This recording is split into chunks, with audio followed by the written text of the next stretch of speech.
सभी श्रोतागण भक्तगणों को राधे राधे। अधिक मास, जिसे लोध मास या पुरुषोत्तम मास भी कहते हैं, यह प्रति 3 वर्ष में आने वाला अधिक मास भगवान श्री हरि विष्णु और लक्ष्मी को अति प्रिय है। इस मास में भगवान विष्णु की आराधना की जाती है।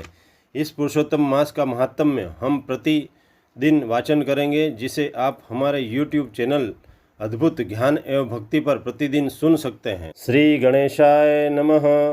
अथ श्री एकादश अध्याय।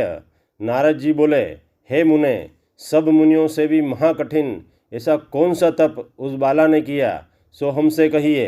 तब श्री नारायण बोले, वह बाला सनातन शिव का अत्यंत उग्र तप करने लगी, जिनके सर्पों के आभूषण नंदी भृंगी से सेवित 24 तत्वों और तीनों गुणों से स्तुत्य किए गए 8 महासिद्धियों और प्रकृति पुरुष शस्तु और जटा मुकुट से शोभित बाल में अर्धचंद्र ऐसे शिव को उद्देश्य करके वह बाला ग्रीष्म ऋतु के सूर्य में पंचाग्नि में स्थित होकर दुष्कर अत्यंत महाकठिन तप करने लगी।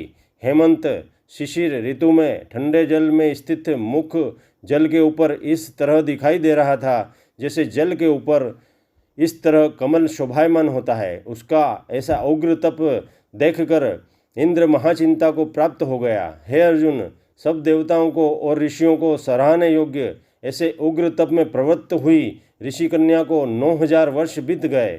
फिर पार्वती पति शंकर ने उसके तप से प्रसन्न होकर अपना अगोचर रूप दिखलाया। उस रूप को देखकर वह कन्या शीघ्र ही खड़ी हो गई, मानो उसकी देह में प्राण आ गए। तप से उसका शरीर जो दुर्बल और कृशकाय हो गया था, मानो हष्ट पुष्ट हो गया। उस बाला ने नम्र होकर श्री शंकर जी को प्रणाम किया। बारंबार दंडवत करती हुई विश्ववंदित श्री शिव का मानसोपचार अर्थात मानस विधि से पूजन किया और उनकी स्तुति करने लगी। हे राजन, तब उस मेघावी ऋषि की तपस्विनी पुत्री शंकर जी की स्तुति कर शांत हो गई। तब महाउग्र तप से उसका किया हुआ श्रोत सुनकर प्रसन्न सदाशिव बोले, हे तपस्विनी, तेरा कल्याण हो, मन वांछित वर मांग। महा आनंद में मग्न बाला ऐसा सुनकर प्रसन्न हुए शिवजी से यह वचन बोली, हे दीनानाथ, यदि आप हम पर प्रसन्न हो तो हमें पति दीजिए। ऐसा 5 बार कहकर वह बाला शांत हो गई। तब शिवजी मुनि बाला से बोले, हे कन्या, तूने जो अपने मुख से कहा वैसा ही होगा, तथास्तु। तूने 5 बार पति मांगा, सो हे बाला, तेरे 5 पति होंगे। कृष्ण कहने लगे, शिव के ऐसे अनिति प्रिय वचन सुनकर वह बाला बोली, हे सदाशिव, एक स्त्री के एक ही पति हो सकता है।